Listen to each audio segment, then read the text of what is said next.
I'm just gonna sound ignorant or naive, but like Yeah. even like a Kai Cenat and iSpeeder, but they have more developed They have more ecosystems. developed because they Yeah. become businesses. Because Yes. at that particular point, when you're generating, and I'm not quoting numbers here, but when you're generating 20, 30, 40 million dollars a year, somebody's going to come along and be like, okay, let's Yeah. build a Let's fix company this. around this. Yeah. Let's structure this. Yeah, but you're talking about, you can count on two hands the number of guys that are getting that kind of No, support. what you're telling me is in this creator space and still happening to this day, but for the most part, these creators that we streamers that we see on Yeah, TV, they're handling the entire correct. ecosystem. Yes.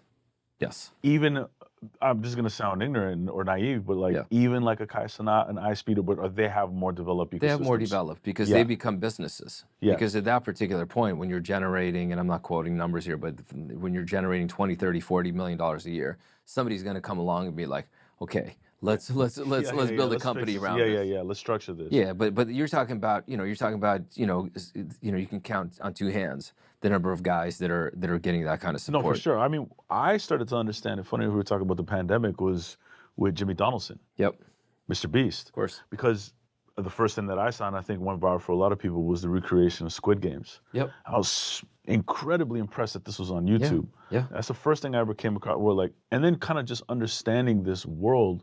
And I remember for like a year or two after seeing that, I would talk to people about Mr. Beast, Yep. and they still didn't know who Mr. Beast was. I'm like, no, this guy's massive in this world, Yep. but it still wasn't treated like Yeah. the big leagues, the majors. That's right. And but man, was I fucking studying this game because Yeah. I was like, there's something happening over here. Exactly That's where it was impressive. going. And I Yeah. think that like this US presidential election, whether one likes the results, doesn't like them, to be honest with you, irrelevant. It's not a political conversation. No. The biggest and arguably the most important seat in the world, the US presidency, was fought for on platforms like Aiden Ross, Nelk Boys, Call Her Daddy, Theo Vaughn, Joe Rogan. And if that doesn't tell Flagrant. you, yeah, if that doesn't tell you, if you see that inaugural ceremony, Yep. half of the audience was creators. Yep. So if that doesn't tell you the importance I say that all of the time. this space, Yeah. then nothing is Nothing going will. to tell you the importance of this space, right? Yeah. So again, the reason I fell so head over heels for this girl called digital entertainment is being a guy who wants to be valuable naturally and wanting to be in environments where you can actually build value that certain people don't already have. It was just a no-brainer for me understanding all of this and learning all of it and getting that invaluable crash course at Phase, what I wanted to do next and where I wanted to do it. Right. And meeting guys like Jason and then bringing in, like some of our other partners like Phil Ranta and Ali Adab and some of these other guys who just really put together this Daniel Coughlin and Jeff Shavitz, and shout out the whole team. Our team, we have about 40 people. And when I say that we differentiate ourselves by really, really helping creators build careers and content, like 15 of our 40 are digital content strategists and experts. What does that mean? It's What like, does that great, mean? thank Yeah. you. Like, who cares, right? Like, what it means is these are guys that are 16, 17, 18, 19, 20, 21 years old that prior to joining us were making 20, 30, 40, 50, 60,000 per month on their own content, right? And these are guys that we've been able to incentivize to come in, right, and actually sit inside of our organization and help our clients build the best content they possibly can. Everything from ideation to scripting to filming to editing, thumbnails, analytics, all of it hands-on, all living in-house. And it's definitely been it's been well received. And I think the reality is everything that I've come up with, it was inspired by the music industry. It's like you and I starting a record label and hiring the best songwriters and producers in the entire world to be our A&Rs. Yeah. That's what's Brilliant. funny. It's not though, because it's like the music industry is already created the playbook. Uh-huh. It just hasn't been adopted in this industry. Well, I mean, but that's why it's brilliant because it's right there in your face, but most people Right won't there. see it. They don't see it because they don't have that point of reference. They're just kind Yeah. of building off of what's come before. And what's come before in this space is, hey, these creators are influencers. Let's get them some brand deals, easy money, Yeah. and go on to the next deal. Go on to the next deal. Nobody's looking at these creators as, how do I help you get your face on the Mount Rushmore of this space? Okay, so then now let's give me an example of that. Like, Yeah. let's just get to a real example. Yeah. How do you do that for a creator? For Yeah. like, what are some of the Creator we work very, very closely with is one of our clients, and we're so proud to work with him, is a guy named Sketch, which, when we started with Sketch, he was extraordinarily special. We saw him on a stream, and it was just like, wow, like the way this guy puts on his magic show is like nobody else puts on a magic show. He was a Madden streamer, right? But the way he communicated, his sense of humor, his magnetism, his heart, it was just like it was so obvious that the world was going to fall in love with him, and immediately we just jumped in and convinced him to give us a shot to represent him, and it was just the entire thing, just making sure that it was full on content strategy, everything from helping him figure out, who to stream with, what to do on stream, right?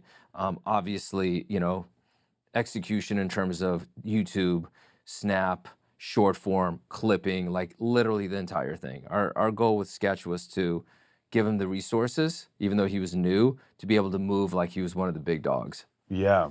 And it paid off. And it went like that. It went really It went fast. And look, to his credit, like he's got a real gift. Yeah. This is like a real gifted human being and a beloved human being, and he definitely has God on his side, right, in every way. But yeah, I mean, for us, like when you have a person like that and you can actually give them the right amount of attention and resources and focus and commitment and love, I mean, yeah, you can see that model works. What were one of the things that you noticed that was potentially lacking in Sketch's overall ecosystem as a creator, where you guys elevated? Yeah, I mean, look, when we met Sketch when it was Sketch and just Sketch. So there was all of this room to be able to come in and sit co-pilot with him and like really, really dig in and understand his superpower and his vision, and and frankly, he's evolved a lot over the past, year and change, right? So like, and just really, when you sit that close to somebody, you can actually watch their evolution. Yeah. And you can actually help them keep creating the biggest version of what they want to do every single step of the way, when you actually have that kind of relationship and you can sit that closely together.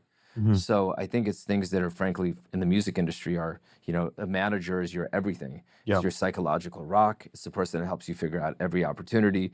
It helps you figure out how every single moving part plays together in concert to produce the best result. Somebody that helps you evolve and continue figuring out the next version of you. It's just like, I think it's an art that the music industry, to its credit, has actually mastered, right? That I think other industries are still figuring out how to do. And I think that the digital entertainment space is just starting to get there. I have a ton of questions about it, to be honest with you. So like, when it comes to someone like Sketch, does he have a day-to-day? Does he have somebody from Fixated? Yeah. Right. Okay. Yeah. He's got two great day-to-day guys, Kyle Rooney and Noah Cara. These guys are absolute wizards, and they work tirelessly with him. And you brought them in. You brought those guys in. Okay.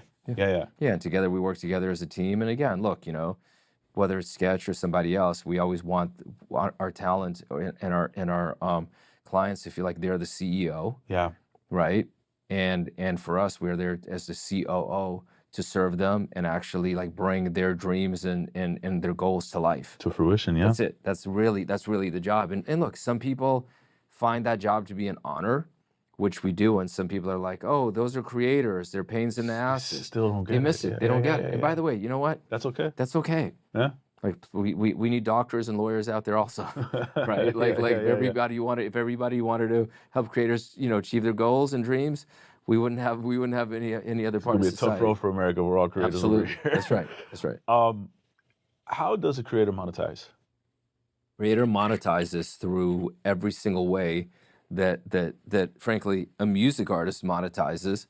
But I think that a lot of people are just focused on the low-hanging fruit, which are brand deals and merch and products. I mean, creator can monetize in everything from content, and there's several content channels, right, that your content can live on in terms of long form, in terms of short form, and every one of those platforms, whether it's YouTube, whether it's Twitch for live streaming, right?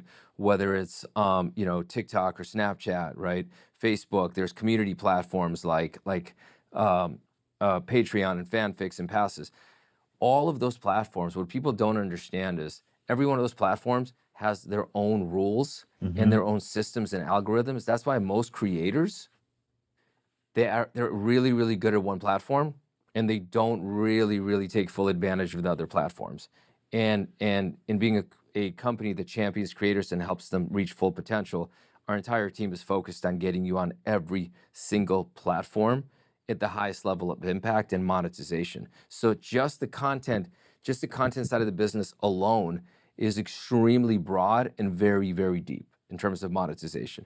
And I think that if you're a smart creator and you're really, really building a brand in a community, now you're monetizing on the D2C level as well. Now you have your legions of fans, and it's meet and greets, and it's exclusive drops, and now it's exclusive content, right? It's very similar. It sounds exactly the It's same. the same thing as the music industry, yeah. except some of the parts are heavier lifting and some of the parts are easier. And like any other industry, most people want to do the easy work. What are the parts that are heavier lifting? The heaviest lifting part is content. It's content, It's right? content, Yeah. So 100%. how are you having? It's very hard for a content creator. Yeah. I mean, even in the music business, it's Yeah. just like you got to worry about Snap, you got to worry about Yeah. Facebook, or Yeah. Facebook is like artists Yeah. aren't even thinking about it, Yeah. but it can be monetized Money in a there, of real course. way. Oh, Yeah, big time. absolutely. Of course. But most music creators are thinking about TikTok, they're thinking about Instagram and YouTube, which Yep. to me is crazy that YouTube is like a distant third. It is. People are only thinking about it as like Yep. music videos. I'm like, yo, this is your own MTV. This is your own version of 100%. MTV. It's literally your own channel. It's literally your own channel. And you already have people going there to listen to your music. So why would you not give them more to stay for? Forget about that. Like the fact that people are going there to like as the biggest search engine in the world. Of course. Like the it's Google at the end of the day. It You have literally so is. many people that are going over there, take advantage of that. Yep. And I think creators actually take really good advantage of that. Do you, in your space, are you telling your creators, hey, YouTube is a very strong monetization revenue stream? It's very, very. The short answer is 100%. Yeah. With creators, there's really two main paths. The creators we work with, there's two main paths where number one, it's either your YouTube, Yeah. which is the main course on your dish, and it's literally like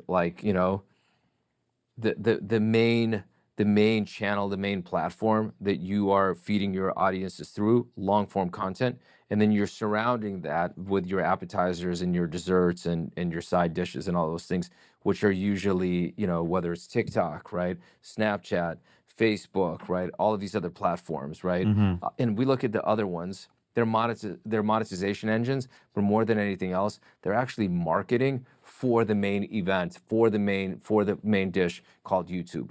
Other creators, the main dish is streaming. So Twitch people are either on or- Twitch or they're on Kick or on or some Kick. of these other platforms, Yeah. and then everything else surrounds that nucleus, that main course, including YouTube. So that's the only time where YouTube is in second position is when somebody's a dedicated streamer. Yeah. YouTube becomes the kind of like you have your cut downs, the best moments from that stream on YouTube. Some Twitch streamers also try to do vlogs on YouTube in addition to just the cut downs. But you got to pick. So either you're a streamer, right, or you're going to be a YouTuber, and it's one of those two rails you're riding. And of course, there's certain creators that don't do long form; they only do TikTok. But the reality is, most of them understand that they better figure out long form if they're going to be here 5 years from now.